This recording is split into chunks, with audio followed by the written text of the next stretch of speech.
Փաշինյանը 17-ին գրել էր, որ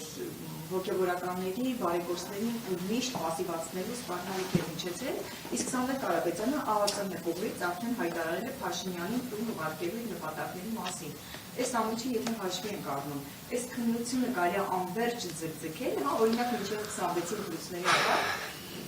երբ այդ ողջամիտ ժամկետը որքան է։ Երբ հնարավորություն ունենք, ուղղակի մենք ավաղ այդ հնարավորությունը չենք ունենում, թեև այդ պատրաստակամությունը միշտ էլ ունեցել ենք։ Ես օրինակ քննչական կոմիտեի նախագահին գրություն էի հասցեագրել, որ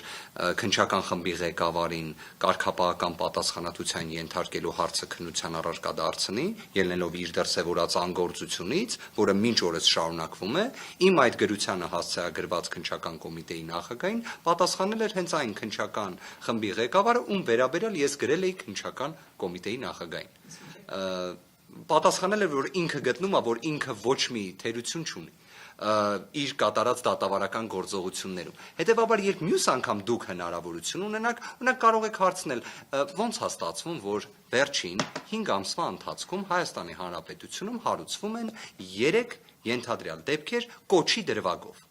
Մեկը դատարան է ուղարկվում 20-օրյա ժամկետում, մյուսը դատարան է ուղարկվում կրկին շուրջ 20-օրյա ժամկետում։ Իսկ ոնց է ստացվում, որ Եսի նկատի ունեմ Միքայել Սրբազանի և նախկին ԱԺ պատգամավոր Ռուբիկ Հակոբյանի ենթադրյալ կոչի վերաբերյալ դրվագները։ Բայց Սամվել Կարապետյանի դեպքում այն տևում է արդեն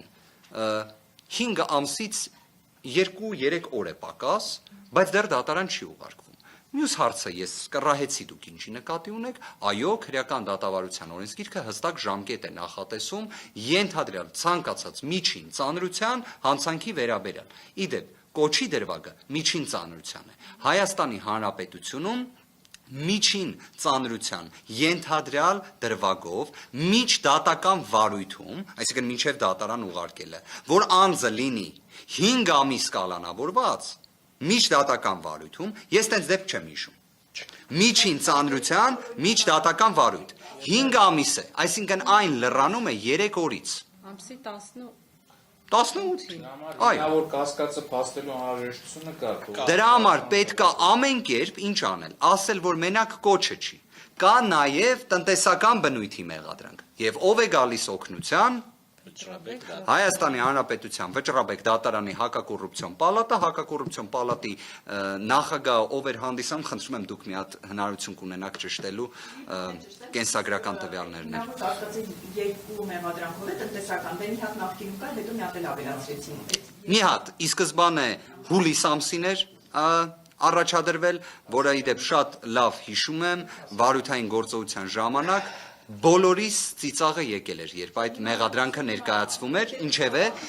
այնուհետև 2025 թվականի հոկտեմբերին մի հատ նոր տնտեսական բնույթի մեղադրանք ներկայացվեց։ Վճռաբեկ դատարանի որոշումը վերաբերում է 2025 թվականի օգոստոսի 15-ի դատարանի որոշմանը, որը վաղեմությունը անցել է։